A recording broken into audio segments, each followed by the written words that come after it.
نحمدہ ونصلی علی رسولہ الکریم، اما بعد فاعوذ باللہ من الشیطان الرجیم، بسم اللہ الرحمن الرحیم۔ قال اللہ تبارک و تعالی یا ایہا الذین آمنوا اتقوا اللہ وکونوا مع الصادقین۔ وقال النبی صلی اللہ علیہ وسلم کانت بنو اسرائیل تسوسهم الانبیاء کلما ہلک نبی خلفہ نبی وإنہ لا نبی بعدی سیکون خلفاء فیکثرون۔ وقال النبی صلی اللہ علیہ وسلم لا تزال طائفة من امتی قائمین علی الحق لا یضرهم من خالفهم۔ وقال النبی صلی اللہ علیہ وسلم من عادى لي وليا فقد آذنته بالحرب۔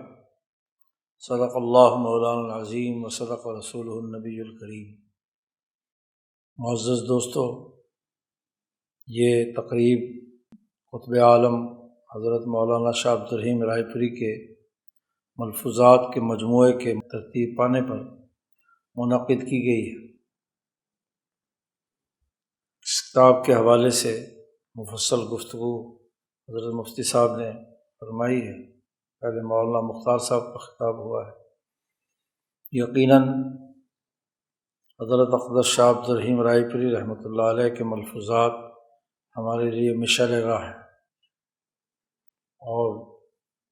یہ بات سمجھنے کی ہے کہ ہماری تاریخ کا، ہندوستان کی تاریخ کا یہ ایک اہم ترین دور جو 1757 سے لے کر 1920 تک کا، بلکہ 1947 تک کا یہ دور وہ پورا شوق دور ہے، جس میں انگریز سامراج کے مکمل تسلط، برطانوی شہنشاہیت کی ننگی جارحیت اس خطے پر رہی ہے۔ 1857 سے پہلے کہنے کو بادشاہ مغل حکمران تھا اور ایسٹ انڈیا کمپنی کی حکمرانی تھی، اور لیکن 1857 کے بعد سے جو صورتحال پیدا ہوئی ہے وہ تمام ادارے فنا کر دیے گئے جو کسی بھی صورت میں پچھلی 1000 سالہ مسلمانوں کی تاریخ کے مطابق تھے۔ شریعت کی تعلیم و تربیت کے تمام ادارے ادھیڑ دیے گئے، انہدام کر دیے گئے، معاہد اور معابد تباہ و برباد کر دیے گئے،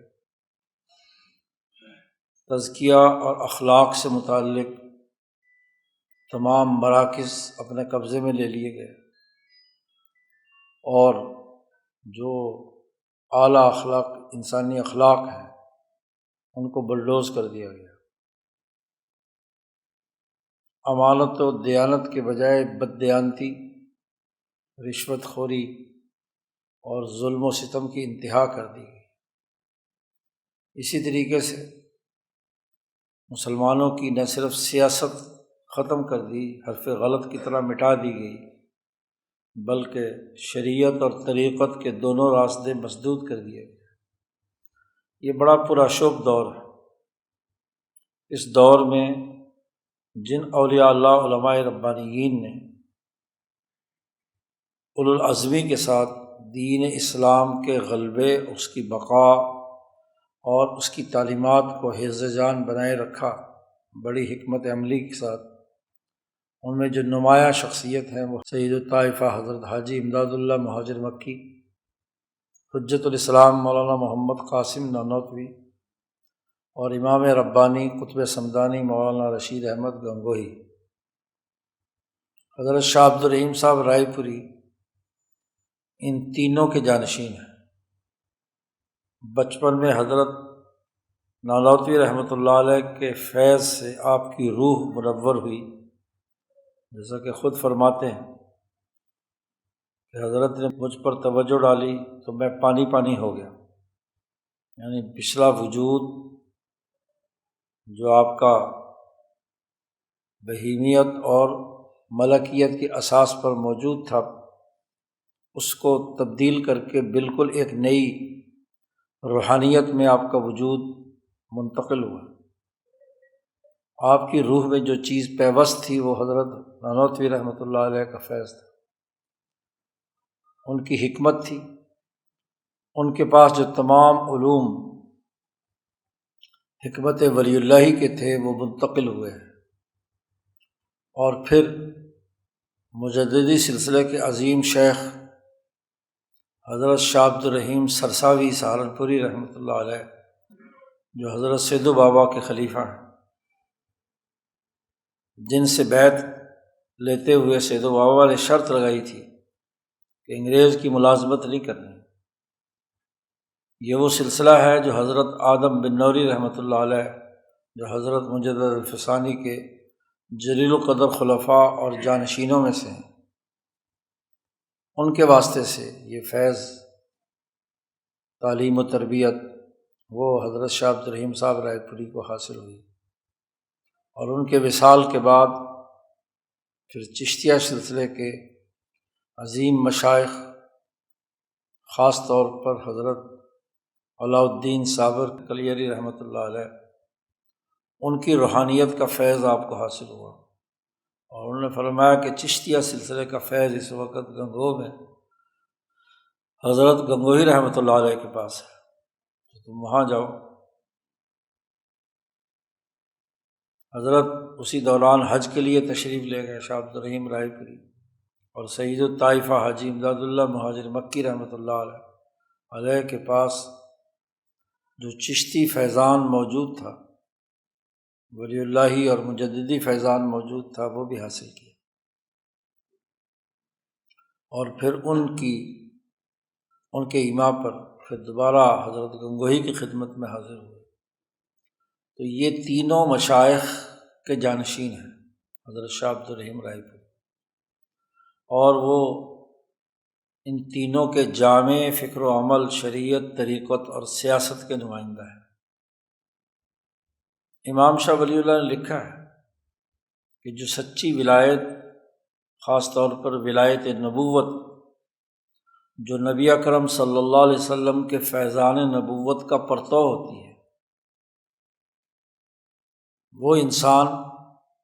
جو متشبہین بالانبیاء کا اصطلاح استعمال کیا امام شاہ ولی اللہ نے حجۃ اللہ میں اور مختلف کتابوں میں، کہ جن کے نفوس اور قلوب رسول اللہ صلی اللہ علیہ وسلم کے فیضان سے منور ہوتے ہیں، اور اس کو ایک مثال سے شاہ صاحب نے سمجھایا ہے کہ جیسے چاند کی چاندنی اگر کسی کمرے کے سوراخ سے آ رہی ہو اور اس سوراخ کے سامنے ایک صاف شفاف آئینہ رکھا ہو، تو اس آئینے کی چمک سے وہ پورا کمرہ ایک منور حیثیت میں، اس کی دیواریں، اس کی چھت، اس کی زمین، اس اوپر نیچے پورا کمرہ بقعۂ نور بن جاتا ہے۔ تو جو روشنی مشکات نبوت سے آئی، وہ ایک سوراخ کے ذریعے سے اگر کسی آئینے پر پڑے اور وہ آئینہ صاف شفاف، تو وہ گرد و پیش کی تمام چیزوں کو روشن کر دیتا ہے۔ یہ لوگ وہ کہلاتے ہیں جن کو متشبہین بالانبیاء، یعنی ان کے نفوس انبیاء کے نفوس سے مشابہت رکھتے ہیں، تشابہ ہوتا ہے۔ انبیاء علیہم السلام اور خاص طور پر نبی اکرم صلی اللہ علیہ وسلم، ان کے بارے میں شاہ صاحب کہتے ہیں کہ وہ بادشاہ عالم بھی تھے سیاست کے میدان میں، وہ علم شریعت کے شارع عالم بھی تھے، اور وہ دلوں کے تزکیے کے مرشد عالم بھی تھے۔ خاتم النبیین والا جو پمفلٹ ہے، اس کے شروع میں نے شاہ صاحب کی ساری عبارتیں نقل کی ہیں۔ تو نبی اکرم صلی اللہ علیہ وسلم کا وجود مبارک اور آپ کی روحانیت اور آپ کا نفس، وہ ان تین چیزوں سے منور ہے۔ جو نبی سے مشابہ آئینہ نفس رکھتے ہیں، ان کے اوپر اس کی روشنی پڑتی ہے۔ اور شاہ صاحب نے ایک اور بات بھی کہی ہے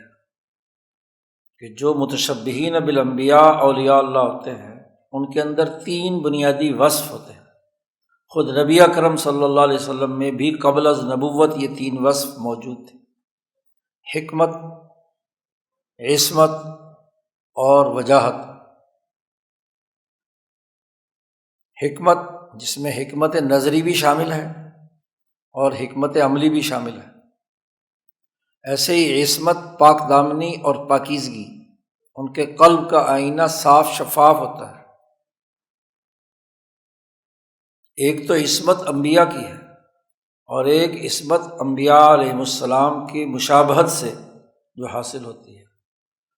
جو تو انبیاء ہوتے ہیں وہ تو معصوم عن الخطا ہوتے ہیں، اور دوسرے صحابہ یا دوسرے لوگ یہ محفوظ قرار پاتے ہیں۔ مشابہت گویا کہ مشابہت ہوتی ہے، وہ نبی کی طرح ائمہ معصومین نہیں ہوتے۔ تو یہ عصمت اور پاک دامنی، اور پھر اسی کے ساتھ ساتھ وجاہت۔ حکمت سے شریعت پھوٹتی ہے، عصمت سے تزکیہ پھوٹتا ہے، رشد و ارشاد، اور وجاہت سے سیاست پھوٹتی ہے۔ شاہ صاحب نے وجاہت کو حکمت اور سیاست کے معنی میں بھی استعمال کیا ہے۔ انسان کی جو وجاہت ہوتی ہے، اور وجاہت کا مطلب ایسی جاہ و مرتبت کہ جو ظالم اور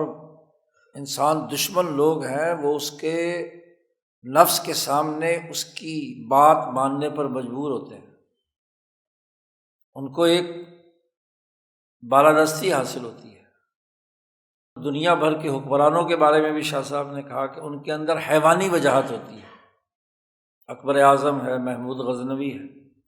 لیکن جو اولیاء اللہ ہوتے ہیں ان کی وجاہت روحانی بھی ہوتی ہے اور حیوانی بھی ہوتی ہے۔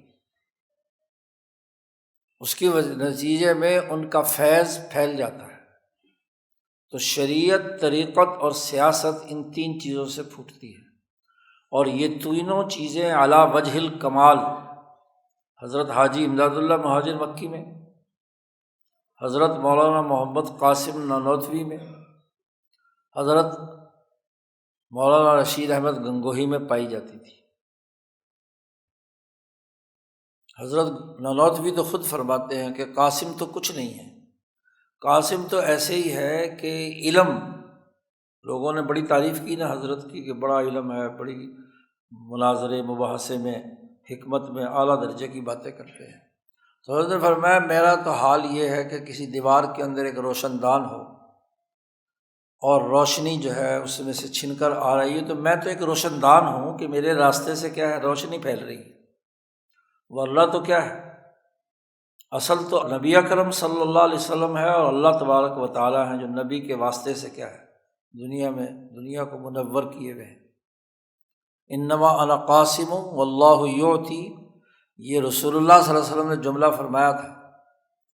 کہ اللہ مجھے عطا کرتا ہے اور میں اس نور کو لوگوں کے سامنے تقسیم کرتا ہوں۔ تو یہی جملہ حضرت نانوتوی کے بارے میں بھی دارالعلوم دیوبند کے بلکہ لیٹر پیڈ پر چھپا ہوا ہے کہ انما انا قاسم واللہ یعطی۔ تو اس کے لیے جو اس خطے کے ان اولیاء اللہ اور ان کے تربیت یافتہ لوگ، حضرت شیخ الہند، حضرت مولانا خلیل احمد سہارنپوری، حضرت شاہ عبد الرحیم رائے پوری، یہ تین اصحاب ثلاثہ ایسے ہیں کہ جو ان شعبوں کے اعتبار سے ان تینوں حضرات کے شبیہ ہیں، کسی میں ایک میں زیادہ، کسی میں دوسرا، کسی میں تیسرا، اس طرح۔ لیکن شاہ عبد الرحیم رائے پوری کے بارے میں شیخ الحدیث صاحب نے بھی لکھا ہے کہ ان میں ان تمام سے زیادہ ٹھہراؤ، سمجھ، شعور اور چیزوں کو حکمت کے اصول پر جانچنے، پرکھنے اور رائے قائم کرنے، بلکہ مردم شناسی کی صلاحیت اعلیٰ درجے میں موجود تھی۔ اب کہنے کو تو دارالعلوم دیوبند حضرت گنگوہی، حضرت نانوتوی، حاجی امداد اللہ صاحب مہاجر مکی کا قائم کردہ ہے، اور جب وہ قائم ہوا تو یہ بات تاریخ پر موجود ہے کہ تقریباً 15 سال تک، جب حضرت گنگوہی کے زمانے سے ہی، بلکہ 1901 سے لے کر، اس سے بھی بلکہ شاید پہلے، کیونکہ 1905 میں تو حضرت گنگوہی کا انتقال ہو گیا، دیوبند کے دارالعلوم کے اینٹ سے اینٹ بجانے کا پورا فیصلہ انگریزوں نے کر لیا تھا۔ آپ اس زمانے کی اگر تاریخ پڑھیں جو مختلف ذرائع سے ہمارے ساتھ سامنے پہنچی ہے، مولانا عبدالحی صاحب نے ایک سفر نامہ لکھا ہے، اطراف دہلی اور سہارنپور کا سفر نامہ۔ تو وہ دیوبند جب گئے تو شیخ الہند رحمۃ اللہ علیہ کے خلاف اتنا پروپیگنڈا تھا کہ در و دیوار پر ہر جگہ شیخ الہند کے خلاف اشتہار لگے ہوئے تھے، جھوٹے الزامات، فتوے کہ یہ پڑھاتے نہیں ہیں، یہ گھپلا کرتے ہیں، یہ دارالعلوم کے پیسے کھا گئے ہیں، فلانا ہے، ایسے لایعنی الزامات۔ حضرت شیخ الہند سے اپنی ملاقات کا وہ تذکرہ بھی کرتے ہیں، تو بڑا عدم استحکام تھا۔ شیخ الحدیث مولانا زکریا صاحب نے بھی اپنی آپ بیتے میں اس کا ذکر کیا ہے۔ حضرت گنگوہی رحمۃ اللہ علیہ اس وقت سرپرست تھے، حتیٰ کہ حضرت تھانوی رحمۃ اللہ علیہ نے بھی، کیونکہ دیوبند کے شہری 70% آبادی غیر مسلموں کی تھی اور جو 30% مسلمان بھی تھے، ان میں بھی اعلیٰ درجے کی صلاحیت رکھنے والے لوگ نہیں تھے۔ حضرت شیخ الہند کے خلاف محاذ بنانے والے لوگ شروع میں دارالعلوم دیوبند بنانے کی شورا کے اندر شامل تھے۔ ان کے آگے اخلاف جو ہیں، انہوں نے خاص طور پر حاجی عابد حسین صاحب رحمۃ اللہ علیہ کو بنیاد بنا کر ایک محاذ کھڑا کر دیا کہ اصل مہتمم تو وہ ہیں، اور وہ صرف چھوٹا سا مدرسہ چاہتے تھے، اتنا بڑا مدرسہ کی کیا ضرورت ہے، یہ ہے وہ ہے۔ خیر، یہ ایک تفصیلی قصہ ہے، اور بار بار اہل دیوبند حضرت گنگوئی کے پاس جاتے تھے۔ حضرت شاہ سعید احمد صاحب رائے پوری نے یہ پورا قصہ سنایا کہ وہ بار بار جاتے تھے حضرت کے پاس، تو کبھی مولانا منیر نانوتوی کو مہتمم بنایا گیا، وہ بھی 1 سال چل سکے، کبھی کسی اور کو بنایا گیا، کئی مہتمم آگے پیچھے بدلے، لیکن وہ نظم و نسق کنٹرول نہیں ہو رہا تھا۔ تو ایک دفعہ یہ لوگ گئے ہوئے تھے حضرت گنگوہی کے پاس، حضرت شاہ عبد الرحیم صاحب رائے پوری بھی وہاں موجود تھے اور پورے مجمع میں سب سے آخر میں بیٹھے تھے۔ حضرت اپنے آپ کو بے نفسی اور فنائیت کی کیفیت میں نمود و نمائش سے بچتے تھے، جیسے حضرت شیخ الہند کا مزاج تھا ایسے ہی حضرت رائے پوری کا بھی مزاج تھا۔ تو حضرت نے ان سے کہا، ارباب شورا جو لوگ آئے ہوئے تھے حضرت گنگوہی کے پاس، کہ مولوی عبد الرحیم کو لے جاؤ، یہ مسئلہ حل کر دے گا۔ لیکن حضرت لباس وضع قطع سے اور اپنے آپ کو چونکہ چھپا کر رکھتے تھے، تو انہوں نے کہا کہ بھئی یہ ان سے کیسے مسئلہ حل ہوگا، یہ تو درویش آدمی ہیں، اللہ لوگ آدمی ہیں، وہ ایک گاؤں میں رائے پور میں پڑے ہوئے ہیں۔ اس وقت تک کسی کو نہیں پتہ تھا، حضرت تنہائی میں وہاں اپنی عبادت میں مشغول رہتے تھے۔ ایک دفعہ کہا، انہوں نے پھر کہا نہیں جی حضرت آپ چلیں، آپ کے بغیر مسئلہ حل نہیں ہوگا، آپ جائیں گے تو کام ہوگا۔ تو حضرت نے 10-15 منٹ بعد پھر کہا مولوی عبد الرحیم کو لے جاؤ۔ لیکن جب آدمی کے ان کے نظروں میں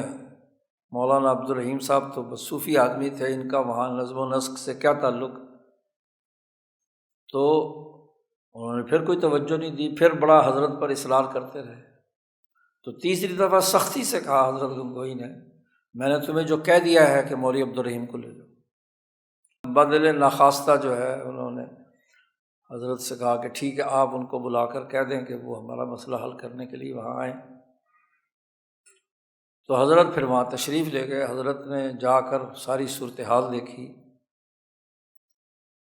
حضرت میں وجاہت بھی بہت اعلیٰ درجے کی تھی، اور وجاہت کا سب سے بڑا ثبوت یہ تھا کہ حضرت جس خاندان سے تعلق رکھتے تھے وہ نواب کا خاندان، نواب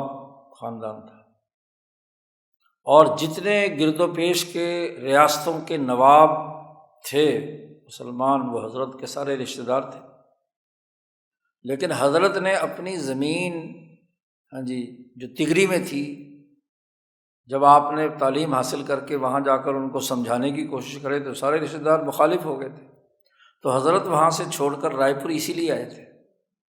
خاندانی زمین جھگڑوں سے بچنے کے لیے۔ حضرت کے جو چھوٹے بھائی عبد الغفور صاحب تھے، تو ان کو واپس دے دی، ان کو دے دی حوالے، اور خود عبدالغفور خان کے بیٹے یہاں ہارون آباد میں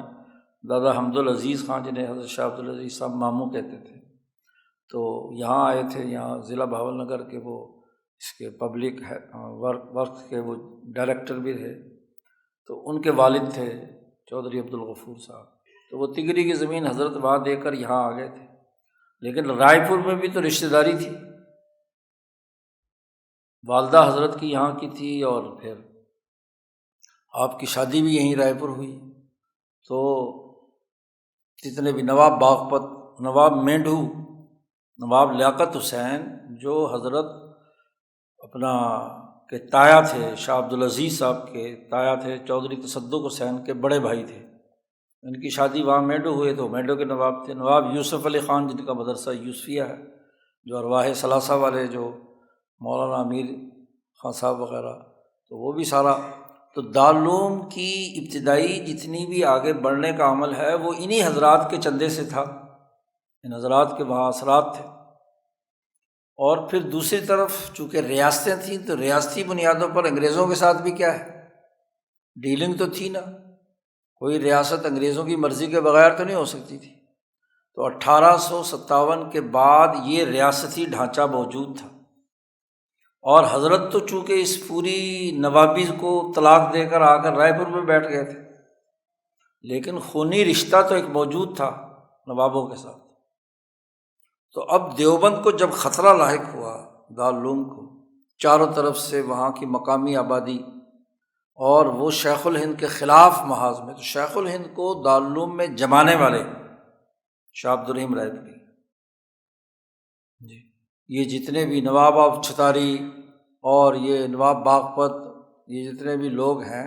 اس لیے حضرت شیخ الہند کی جا کر تقریر کرائی نواب باغپت نے، حضرت کو لے جا کر مینڈھو میں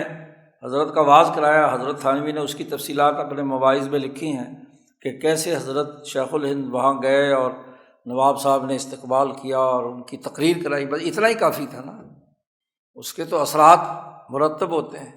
پھر جب انگریز چاہتے تھے کہ اس کو کسی طریقے سے کیا ہے مرکز کو ختم کرے، پہلے دن سے ان کے یہاں کھٹک رہا تھا، تو جو اثر و رسوخ رکھنے والے سماجی طور پر خاندان موجود تھے، خود رائے پور کے اور گمتھلے کے، اور یہ جو لوگ حضرات تھے، ان تمام کی جو اجتماعی طاقت تھی حضرت گنگوہی کے ساتھ وابستہ تھی۔ تو حضرت گنگوہی جیسے یہ یہاں ریاست بہاولپور کے بھی مولانا سر رحیم بخش صاحب، ان کا تعلق بھی کیا ہے حضرت حاجی امداد اللہ صاحب مہاجر مکی سے۔ خود حضرت حاجی صاحب 1857 میں جو چھپے،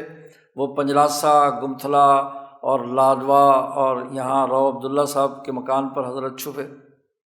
تو ایک طاقتور آدمی چھپا سکتا ہے نا، جو جس کے وارنٹ گرفتاری جاری ہوئے، حضرت گنگوہی کے بھی، حضرت نانوتوی کے بھی، ان کو وہاں چھپایا۔ تو یہ خاندانی اثر و رسوخ اور وجاہت نے دارالعلوم کی بقا کے لیے مرکز کو قائم کرنے، اور حضرت شیخ الہند کی، جہاں شیخ الہند رحمۃ اللہ علیہ کی علمی اور آپ کی اپنے استاذ کے لیے قربانی،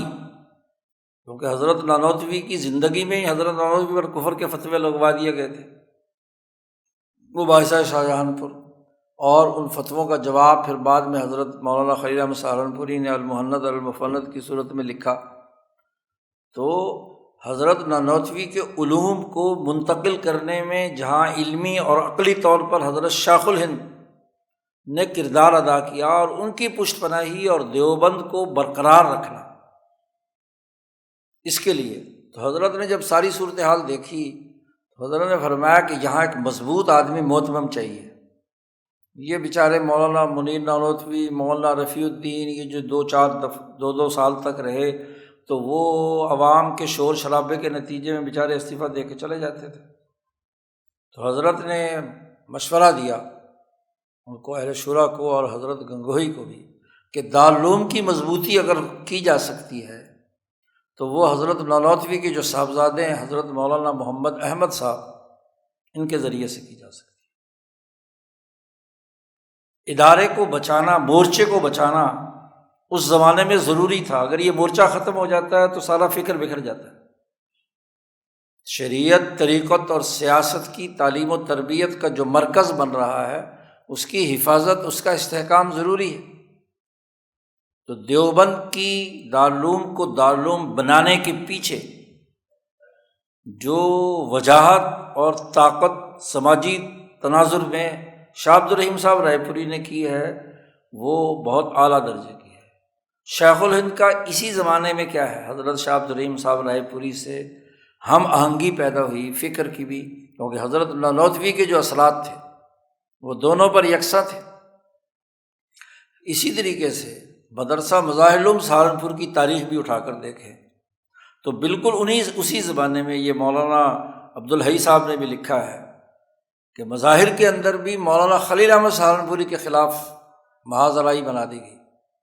کہ اس کو یہاں سے اکھیڑو۔ چنانچہ اہل شورا نے مولانا خلیل احمد سہارنپوری کو مدرسے سے فارغ کر دیا۔ اب وہاں اختلاف ہو گیا، تو اس پورے اختلاف میں، پورے ہنگامے میں وہاں بھی حضرت گنگوہی نے کہا کہ مولوی عبدالرحیم کو لے جاؤ۔ تو حضرت شاہ عبد الرحیم صاحب رائے پوری وہاں پڑھے، اور پھر کافی جھگڑے کے بعد ایک کمیٹی بنی، سرکار مجسٹریٹ جو ہے ان کا نام میرے ذہن سے نکل گیا، ان کی سربراہی میں انہوں نے پوری تحقیقات کیں اور سیاسی اثر و رسوخ پیدا کر کے اس کمیٹی نے جو سرپرست نامزد کیے مدرسہ مظاہر العلوم کے، وہ حضرت شاہ عبد الرحیم رائے پوری، اسی طرح مولانا ذوالفقار علی جو حضرت شیخ الہند کے والد تھے، اور غالباً تیسرے مولانا اشرف مولانا تھانوی شاید بعد میں آئے، ایک اور صاحب تھے، تو یہ سرپرست بنا دیے۔ اور انہوں نے آ کر سب سے پہلے مولانا خلیل احمد سہارنپوری کو وہاں مظاہر العلوم میں رکھا۔ وجہ کیا تھی؟ وجہ یہ تھی کہ شریعت کی تعلیم، تزکیہ اور تربیت کا عمل، اور سیاست کے لیے حکمت عملی کے ساتھ آگے بڑھنے کا عمل ہے۔ ظلم و جبر کا ماحول یہ کہ وہاں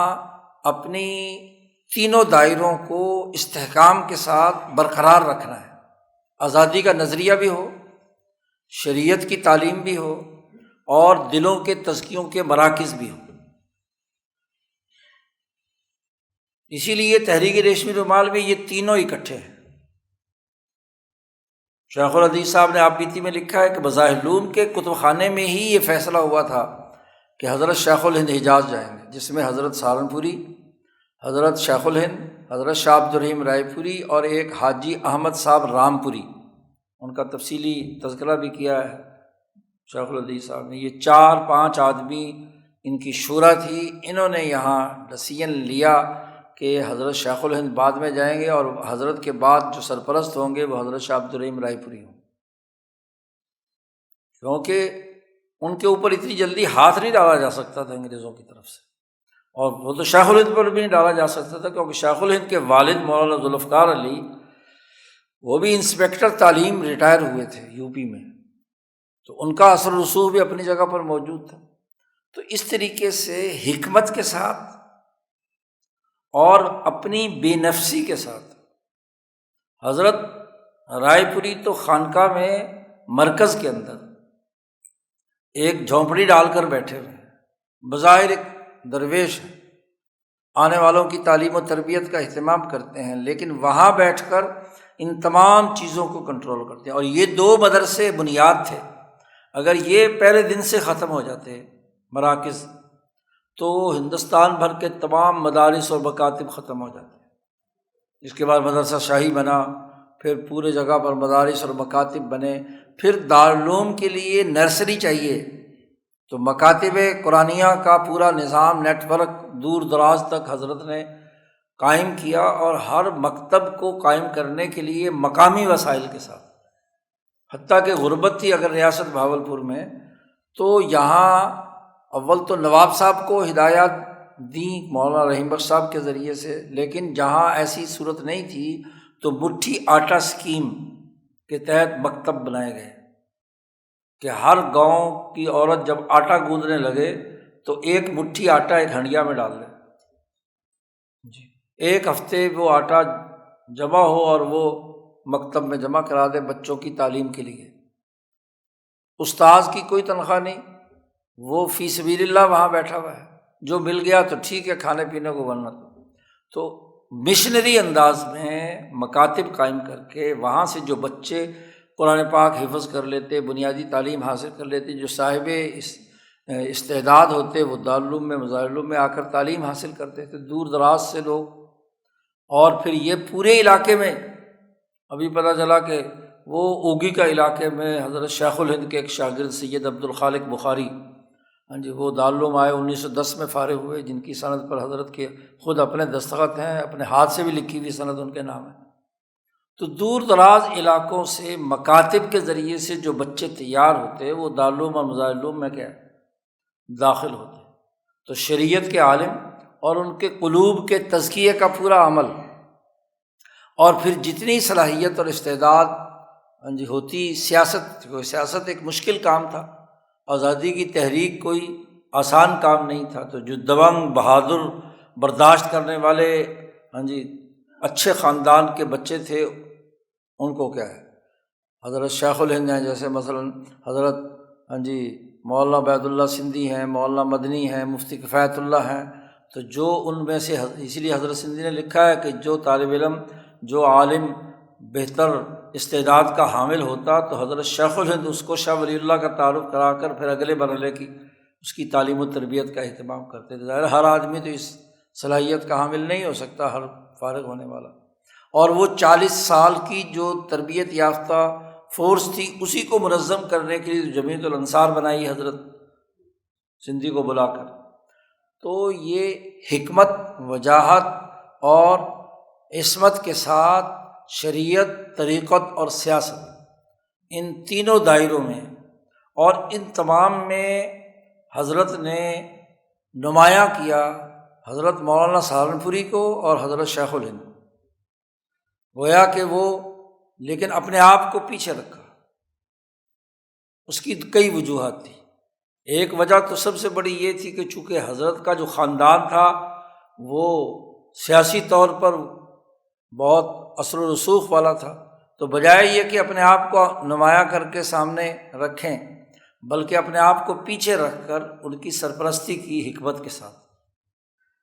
اور اسی بنیاد پر تحریک ریش و نمال کے سلسلے میں بھی بہت اچھے اور مفید مشورے دیے۔ حضرت شیخ الہند کو بھی جو میٹنگ اجلاس ہوا تھا حضرت شیخ الہند کے باہر جانے کا، اس کے بارے میں حضرت شاہ عبد الرحیم رائے پوری کی واضح رائے تھی، اور یہ حضرت شاہ سید احمد صاحب رائے پوری بھی بیان کیا کرتے تھے، اور مولانا حبیب الرحمن رائے پوری نے بھی کئی جگہ پر لکھا ہے اپنی ڈائریوں میں کہ اس موقع پر حضرت کی رائے یہ تھی کہ شیخ الہند باہر نہ جائیں، باہر سے زیادہ ملک کے اندر اگر آپ کو گرفتار کریں گے تو آپ یہاں زیادہ تحریک چلا سکیں گے، بجائے اس کے کہ آپ کو باہر، تو یہاں اس کا اثر رسوخ نہیں ہوگا، اور حالات ایسے ہیں کہ یہ صورتحال پیدا ہونے والی ہے، کیونکہ جنگ عظیم اول چھڑ چکی تھی 1914 میں، تو 1915 میں حضرت یہاں سے اگست 1915 میں حضرت یہاں سے گئے ہیں حجاز، تو جنگی اس عالمی ماحول کے اندر حضرت شیخ الہند کے کو مشورہ حضرت کا یہی تھا کہ آپ باہر گئے اور باہر ان کی گرفت میں کہیں آ گئے تو پھر کافی مشکلات پیدا ہوں گی، تو آپ کو یہاں رہ کر پوری اس کی تحریک کی کمان سنبھالنی چاہیے۔ اور یہ مولانا ابوالکلام آزاد کی رائے بھی تھی کہ آپ یہاں رہ کر کیا ہے جدوجہد اور کوشش کا معاملہ کریں، لیکن شیخ الہند رحمۃ اللہ علیہ کے سامنے وہ منظرنامہ تھا جو مولانا سندھی کو انہوں نے کابل اور افغان صورتحال میں جو حاجی صاحب ترنگزئی اور وہ جو میدان جنگ کے لوگ تھے ان کو محفوظ کرنے اور ان کو ترکی حکومت کی طرف سے خط پہنچانے، اور وہ وہاں ترکی حکمرانوں سے ملاقات کی نوعیت صرف حضرت شیخ الہندی کر سکتے تھے اور مولانا خلیل احمد صاحب سہارنپوری کر سکتے تھے، تو ان دونوں نے جا کر مدینہ میں جمال پاشا سے ملاقات کی، پھر طائف جا کر غالب پاشا سے ملاقات کی، تو وہ عام آدمی کو تو وہ پاشے یا گورنر جو ہیں وہ قریب نہیں آنے دیتے، تو شیخ الہند کی پیش نظر وہ بات تھی، تو بہرحال یہ دونوں آراء سامنے آئیں، اور پھر جماعت کا فیصلہ ہوا کہ ٹھیک ہے آپ باہر تشریف لے جائیں، اور اسی لیے حضرت سہارنپوری کو ساتھ بھیجا گیا کہ ان کا بھی چونکہ حرمین میں ایک اثر و رسوخ تھا، وہاں حضرت مدنی پہلے سے 17 سال سے پڑھا رہے تھے، تو خیر یہ ایک الگ پورا قصہ ہے۔ تو یہ تین شعبوں میں بڑی ضرورت تھی۔ اس دور کے جتنے بھی آپ کو ولی اللہ جماعت کے حریت پسند اولیاء اللہ ہیں، انہوں نے شریعت کی پختگی اور شریعت کی تعلیم و تربیت اور اس کا جو مزاج ہے وہ برقرار رکھا۔ اسی طرح تزکیہ اور تصوف کا مزاج برقرار رکھا، اس میں جو خرابیاں پیدا ہو چکی تھیں انہیں دور کیا، شریعت کے نام پر جو غلط رسومات پیدا ہو چکی تھی انہیں دور کیا، اور سیاست میں آزادی کے حوالے سے جدوجہد اور کوشش کی گئی۔ اب تصوف کے بارے میں حضرت کا فرمان ہے ملفوظات میں کہ اگر مجدد الف ثانی نہ ہوتے تو تصوف زندقہ ہو جاتا۔ اگر حضرت تصوف کے معاملے میں، سلوک کے معاملے میں حضرت مجدد صاحب تجدید کا کام نہ کرتے تو یہ ایک زندقہ بن جاتا۔ جب وحدت الوجودی غلط تشریحات کی بنیاد پر یہ چیز پیدا ہو جائے کہ جیسے اللہ میاں ایک ہے تو اللہ میاں کے وجود، وحدت الوجود کا مطلب یہ کہ یہ گلاس بھی اللہ ہے، یہ جانور بھی اللہ ہے، یہ فلاں بھی اللہ ہے، تو زندقہ ہی ہے نا۔ تو اس کو حضرت مجدد صاحب نے کیا ہے درست کیا، اور یہ حضرت گنگوہی رحمۃ اللہ علیہ کا ملفوظ بھی ارواح ثلاثہ میں موجود ہے کہ حضرت مجدد صاحب کی تجدید سے ہی دنیا میں جو تصوف کا غلط مفہوم تھا یا اس کے اندر خرابیاں پیدا ہو گئی تھی وہ درست کر دی۔ تو اس سے متعلق جتنی بھی چیزیں ہیں، پھر تصوف کے معاملے میں ایک بہت اہم کام حضرت شاہ عبد الرحیم رائے پوری نے کیا جو باقی بزرگوں میں سے کسی نے نہیں کیا۔ اس میں تو تفصیل نہیں لکھی جا سکی، ویسے ہاں جی دیکھنے کی بات ہے، انشاءاللہ وہ آگے ترتیب جب اذکار وغیرہ کی کوئی پمفلٹ بنا تو اس میں گفتگو کی جائے گی۔ حضرت کا جو بیسک سلسلہ تھا وہ مجددیہ قادریہ یا نقشبندیہ قادریہ تھا، حضرت آدم بن نوری سے حضرت میاں عبد الرحیم سہارنپوری والا۔ تعلیمات رحیمی چھپی ہوئی ہے، اور اس سے پہلے سیدو بابا کی کچھ ملفوظات موجود ہیں، اس سے پہلے ان کے جو بزرگ ہیں قادری سلسلے کے حوالے سے شیخ خواجہ شعیب توڑ ڈھیروی، ان کی اتنی بڑی کتاب پورے سلسلے سے متعلق موجود ہے، چھپی ہوئی ہے۔ اسی طریقے سے کیا ہے اوپر جو بزرگ ہیں، تو ایک قادری سلسلے کا اور نقشبندی سلسلے کے جو وظائف یا طریقہ تربیت تھا وہ چلے آ رہے تھے۔ اگر اس معیار پر پورا اترے تو رائے پوری سلسلہ، اس کے جو ذکر اذکار ہیں، اس کی جو سلوک اور تربیت کا دائرہ ہے وہ اس سے مختلف ہے۔ اسی طریقے سے چشتی سلسلہ جو حضرت حاجی صاحب نے ضیاء القلوب لکھی ہوئی ہے، اور پھر اسی کی تشریحات ہاں جی امداد السلوک میں حضرت گنگوہی رحمۃ اللہ علیہ نے کی ہیں، تو سلوک کا ایک وہ طریقہ چلا آ رہا تھا جی۔ تو حضرت نانوتوی رحمۃ اللہ علیہ جو دراصل حکمت ولی اللہ کے امام ہیں، حکمت قاسمی، حکمت ولی اللہ کی نسبت، اور وہ نسبت شیخ الہند میں بھی آئی، اور حضرت نے آ کر شاہ عبد الرحیم رائے پوری جب ولی اللہ سلسلے سے جڑے ہیں تو بیعت کا طریقہ بھی مختلف ہے۔ آپ ذرا چشتی سلسلے کے لوگ حضرت مدنی کی بیعت کے کلمات ریکارڈڈ موجود ہیں، ان کے بیعت کے طریقے کو، اور رائے پوری سلسلے کا بیعت کا طریقہ، یا سیدو بابا کے طریقہ بیعت۔ اچھا، اسی طرح جو اوراد و وظائف ہیں ان میں بھی کافی تبدیلی ہے، ذکر اذکار کے طور طریقے ہیں وہ بھی مختلف ہیں۔ یہ کیا ہے؟ یہ بات سمجھنے کی ہے کہ حضرت مجدد صاحب نے جو مشکات نبوت کی تجدید کی اگلے دور میں، اتباع سنت جسے کہا جاتا ہے، مجددی سلسلے کی خصوصیت،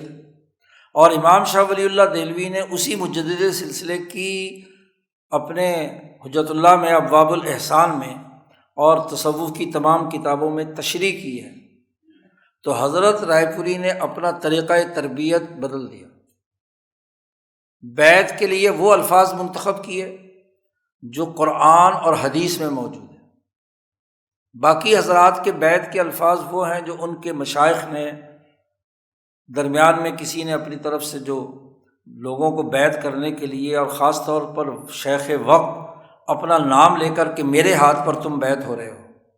تو حضرت نے اپنی ذات کی فنائیت کی وجہ سے اپنا نام ہی بیعت سے نکال دیا۔ خالصتاً وہ الفاظ جو قرآن نے سورۃ ممتحنہ میں نقل کیے ہیں کہ جب عورتیں تمہارے پاس آئیں تو آپ انہیں فبایعہن، ان کی بیعت لیں۔ اور اسی طرح جو حدیث میں عبادہ ابن صامت بیان کرتے ہیں کہ تعالوا ابایعکم اللہ تشرکوا باللہ شیئا وغیرہ وغیرہ، تو وہ خالص مسنون الفاظ بیعت کے اتباع سنت میں وہ رائے پوری سلسلے نے اپنے سامنے رکھے۔ اسی طریقے سے جتنے اوراد و وظائف ہیں، مثلاً استغفار، شاہ ولی اللہ صاحب نے ابواب الاحسان میں جو اذکار عشرہ بیان کیے ہیں ان میں استغفار بھی ایک ذکر ہے، اور اس کے بھی وہ الفاظ جو مسلم شریف میں خود نبی اکرم صلی اللہ علیہ وسلم نے فرمایا استغفر اللہ ربی من کل ذنب واتوب الیہ۔ اسی طرح شاہ صاحب نے جو 5 اذکار سبحان اللہ والحمد للہ ولا الہ الا اللہ ولا حول ولا قوۃ الا باللہ، یہ 4-5 اذکار جو ہیں ان کو ایک جگہ جمع کر کے جسے تیسرا کلمہ کہا جاتا ہے، تو یہ اذکار خمسہ اس میں شامل کر دیے، یعنی وہی اذکار خمسہ ہیں، تلاوت قرآن حکیم، پھر درود، وہ جو درود ابراہیمی ہے۔ آپ حضرت حاجی صاحب کی کتاب کے اندر ضیاء القلوب میں دیکھیں تو وہاں درود پاک جو حضرت نے بیان کیا ہے قادری سلسلے کا، تو اس میں، اور بلکہ خواجہ شعیب تو ڈھیروی کی کتاب اگر پڑھے تو وہاں جو درود شریف بیان کیا ہے وہ ہے جو بزرگوں میں سے کسی بزرگ نے نبی اکرم صلی اللہ علیہ وسلم پر درود پاک بھیجتے ہوئے الفاظ استعمال کیے ہیں، جن میں یہ الصلاۃ والسلام علیک یا رسول اللہ، انہوں نے بھی قادری سلسلے میں یہ درود بیان کیا ہے، اور حضرت حاجی امداد اللہ صاحب نے بھی۔ لیکن نبی اکرم صلی اللہ علیہ وسلم سے جو عبداللہ بن مسعود اور عبداللہ بن عمر کو جو درود پاک سکھایا، صحابہ کو ایسے سکھایا جیسے قرآن کی آیتیں سکھائیں، وہ یہ درود ابراہیمی اللہم صلی علی محمد وعلی آل محمد۔ تو اور تلاوت، استغفار، نماز کی پابندی وغیرہ، یعنی ولی اللہ اذکار کو حضرت شاہ عبد الرحیم رائے پوری نے اپنے سلسلے کی بنیاد قرار دیا کہ یہ مسنون ہے، اور اس کی وجہ کئی دفعہ میں اپنے خطبوں میں بھی بیان کر چکا ہوں کہ جو رسول اللہ صلی اللہ علیہ وسلم کی زبان مبارک سے کوئی قول یا جملہ نکلا ہے یا آپ کے وجود مبارک سے کوئی عمل نکلا ہے، وہ اس عالم مثال کے اندر اپنا ایک وجود تشبیہی رکھتا ہے، اور وجود تشبیہی کے اپنے انوارات ہیں۔ بالفرض اگر پڑھنے والا اول تو چاہیے کہ اس کو پوری توجہ سے پڑھے اور عظمت کے ساتھ پڑھے کہ ان کلمات کی ایک نورانیت ہے آپ صلی اللہ علیہ وسلم کی زبان مبارک سے۔ بالفرض کسی وقت اس پر کوئی غفلت بھی طاری ہو تو انوارات پھر بھی آئیں گے اس کے، جبکہ جو بعد میں بزرگوں نے وظائف یا چیزیں بیان کی ہیں تو ظاہر کسی ولی اور بزرگ کا جو وظیفہ ہے وہ بھی اپنی ایک تاثیر رکھتا ہے، لیکن نبی اکرم صلی اللہ علیہ وسلم کی زبان مبارک سے جو نکلے ہوئے کلمات ہیں وہ اعلیٰ درجے کی چیزیں رکھتے ہیں۔ تو طریقت کے اندر رائے پوری سلسلے نے اپنی اوراد و وظائف بھی مسنون بنیادوں پر حضرت شاہ عبد الرحیم رائے پوری نے متعین کیے۔ اسی طرح شریعت سے بھی، صحابہ کی عظمت سے متعلق بھی اس میں ملفوظات آپ پڑھیں گے، اور اہل علم کی، علماء حق اور علماء سو کا فرق، صحابہ کی عظمت، اس کے حوالے سے جو شریعت کے بنیادی اساسی امور ہیں وہ بھی حضرت نے کیا ہے بہت ہی منفرد انداز میں ولی اللہ اسلوب پر بیان کیے ہیں۔ اور آزادی کی تحریک، ریشمی رومال یا اس سے متعلق جتنے بھی کام ہیں تو اس میں بھی وجاہت کے ساتھ جو اپنی بات ہے آزادی اور حریت کی اس کو برقرار رکھا ہے، کمپرومائز کی بات نہیں کہ جناب اس سیاست کے ساتھ۔ حالانکہ حضرت فرماتے تھے کہ سارے نواب تو رشتہ دار تھے شاہ عبد الرحیم رائے پوری کے، اور مرید جا کر وہ کہیں اور ہو رہے ہیں جی، تو ہونا تو چاہیے تھا کہ ان سے مرید ہوں، لیکن انہوں نے پتہ ہے کہ وہ آزادی کا مرکز ہے، اور پھر اگر ان کے ساتھ ہم مرید ہو گئے تو ہمیں وہ سارے کام کرنے پڑیں گے۔ تو بات یہ ہے کہ ایک حکمت کے ساتھ حضرت نے ان تینوں چیزوں کو اس دور کے اندر مستحکم اور قائم رکھا۔ یہ مشکل دور ہے 1857 سے لے کر 1947 تک کا، تو اس میں ان اولو العزم بزرگوں نے حضرت حاجی صاحب نے، حضرت گنگوہی، حضرت نانوتوی اور ان کے بعد ان 3 حضرات نے خاص طور پر، باقی حضرات نے کسی نے ایک شعبہ سنبھالا شریعت کا، یا کسی نے ایک شعبہ سنبھالا طریقت کا، یا شریعت اور طریقت سنبھالے، لیکن سیاست میں وہ اس طرح کا ان کی سوچ یا رائے نہیں تھی۔ تو یہ مختلف مزاجوں کے اعتبار سے تو فرق ہو سکتا ہے، لیکن یہ دارالعلوم دیوبند اور مظاہر سے وابستہ جو مراکز اور ان کی سرپرستی کرنے والے ہیں، انہوں نے اس دور میں اپنا دین حق کے غلبے کے حوالے سے اپنے دور کے تقاضوں کے مطابق کردار ادا کیا ہے۔ تو اب ہمارا ارادہ یہ تھا کہ یہاں ان بزرگوں کے، سارے بزرگوں کا، میرا ارادہ تو یہ ہے کہ ان سارے بزرگوں کے ایسے ملفوظات جمع کیے جائیں۔ حضرت کے آگے ہیں شاہ عبد الرحیم صاحب رائے پوری کے، جو اب تک دستیاب ہوئے ہیں، آگے مزید ہوئے تو دیکھ لیں گے، شاہ عبد القادر صاحب رائے پوری کے، شاہ عبد العزیز صاحب رائے پوری کے، شاہ سعید احمد صاحب رائے پوری کے، اور حضرت شیخ الہند کے، حضرت مدنی کے، حضرت سندھی کے، مفتی کفایت اللہ صاحب کے، علامہ انور شاہ کشمیری کے، یعنی انہوں نے جو ان تینوں دائروں میں اس مشکل دور میں رہنمائی کی ہے جملوں کے ذریعے سے، اور یہ جملے یا ملفوظ ایک بیانیہ ہوتا ہے، اور جب وہ دل سے نکلتا ہے تو دل پر چوٹ کرتا ہے، تو دلوں کو تبدیل کیا ہے ان ملفوظات میں۔ تو ان اولیاء اللہ علماء یہ ایک جماعت ہے، حاجی امداد اللہ مہاجر مکی اس کے سید الطائفہ ہیں، اور ان کی زیر سرپرستی اور ان کے اس پورے اجتماعیت کو قائم رکھنے والے ان بزرگوں کے ملفوظات، وہ دراصل بنیادی بیانیے کی تشکیل میں اہم کردار ادا کرتے ہیں۔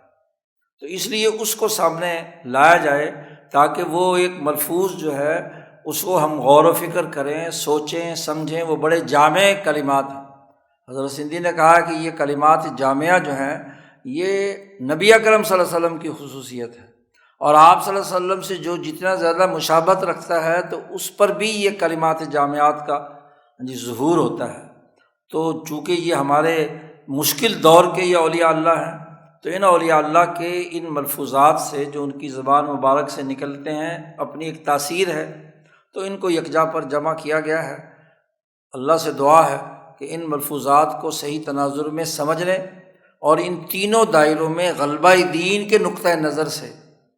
اپنے بیانیے، اپنے نظریے، اپنی جہد و عمل کو مرتب کرنے کی اللہ پاک ہم سب کو توفیق عطا فرمائے۔ وآخر دعوانا ان الحمد للہ رب العالمین۔